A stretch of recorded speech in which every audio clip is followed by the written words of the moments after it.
बच्चे हैं, अभिभावक हैं, शिक्षक कुल हैं, उनको एक बार तहे दिल से तालियों से स्वागत करें।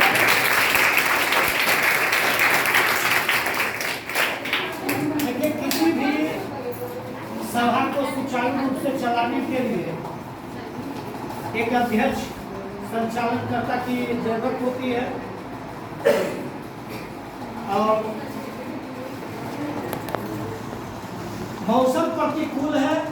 यह भी जल्दबाजी में जितना कम कहेंगे उतना ही माना जाएगा कि मौसम प्रतिकूल है। और इस आलोक में जितने भी आज उपस्थिति हुई है वो सभी धन्यवाद के पात्र हैं। मेरा प्रयास यह है कि प्रतिभा चयन प्रतियोगिता परीक्षा के माध्यम से समाज की मुख्यधारा में बच्चों को जोड़ना है। जो देख रहे हैं कि अभी समाज की मुख्यधारा से अलग होने के लिए साइबर क्राइम, नेटवर्क, लिपापोती, उसके बाद गांजे, हकीम, चरस, पिस्तौल आदि जो देख रहे हैं समाज में छोटे छोटे बच्चे, वो बच्चों को समाज की मुख्यधारा में रखने के लिए, समाज की मुख्यधारा से जोड़ने के लिए हमने यह तय किया कि 6 वर्ष से 14 वर्ष के जो बच्चे होते हैं, 6 वर्ष से 14 वर्ष के उम्र के जो बच्चे होते हैं, हमारे बीच एडवोकेट प्रमोद बाबू भी हैं जो लखीसराय सिविल कोर्ट से पेशे से वकालत भी हैं और शिक्षक भी हैं। शायद इस बात को जानते होंगे कि माननीय सर्वोच्च न्यायालय के द्वारा कहा गया था कि 6 वर्ष से 14 वर्ष के बच्चों को निःशुल्क अनिवार्य शिक्षा दी जाएगी। यह माननीय सर्वोच्च न्यायालय का निर्देश है।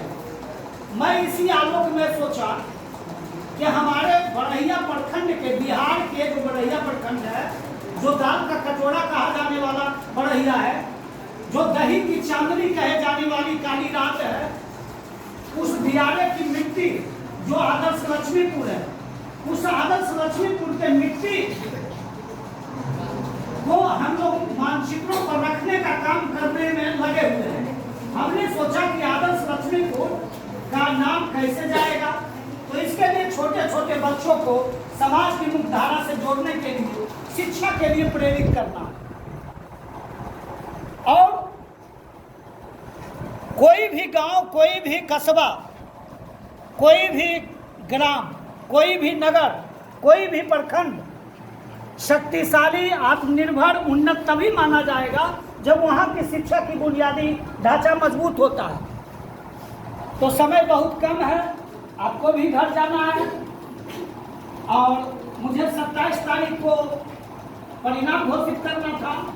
विद्यालय 15 अगस्त झंडोत्तोलन के बाद बंद हो गए थे।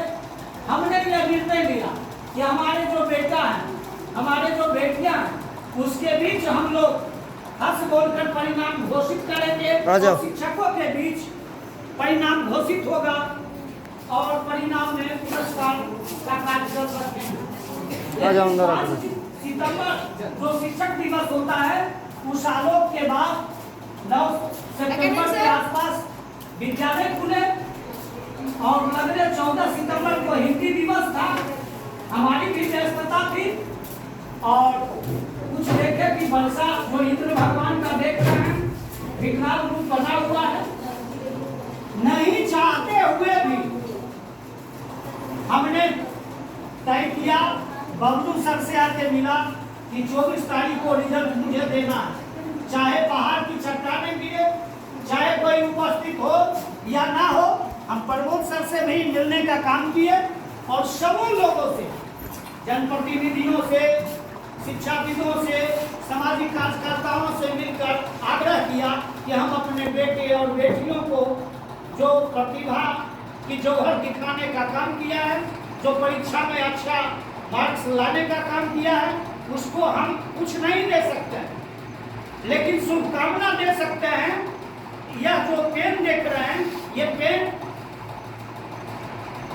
कोई मायने नहीं रखता, लेकिन मायने यह रखता है कि आपको एक शुभकामना में, प्राइज में, वार्षिकोत्सव में आपको एक पेन दी जा रही है। एक पेन रास्ते में कोई आपको देता है तो वो मायने उतना नहीं रखता है, लेकिन एक सभा के माध्यम से ये एक जवाब आपको देती है, वो एक बड़ा मायने रखता है कि आपने समाज के किसी ध्रुवीकरण को छूने का काम किया है, आपने किसी सफलता के मुकाम पर पहुंची है, इसलिए आपको प्राइज के हकदार माना गया है, आप उस लायक हैं और ये प्राइज आपको दी गई। इसलिए हमने तय किया कि आपको 24 तारीख को प्राइज देंगे, और हम सोचे कि प्राइज इसलिए देंगे कि आप लोग जो आपस में प्रतिस्पर्धा की बाजी रखेंगे, आज कोई ऐसे भी बच्चे होंगे जिन्हें निराशा लगी होगी कि भाई मेरा नाम नहीं सुनाया गया।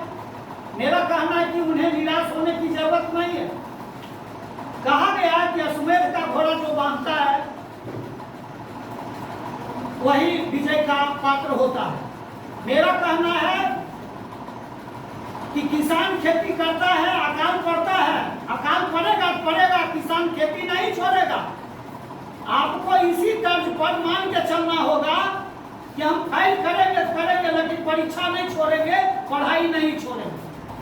और आज बिहार सरकार ने इतिहास साक्षी है कि बिहार सरकार, हमारे जो सचिव महोदय के पाठक जी हैं, उनका भी फैसला है कि जिस स्कूल में 75% उपस्थिति आपकी नहीं होगी, पंजीयन फॉर्म भरने के लिए नहीं मिलेगा, और वहाँ बच्चों को छात्रवृत्ति, पोशाक रोशन से भी वंचित, पोशाक वितरण से किया जाएगा। तो हम चाह रहे हैं कि प्रतिभा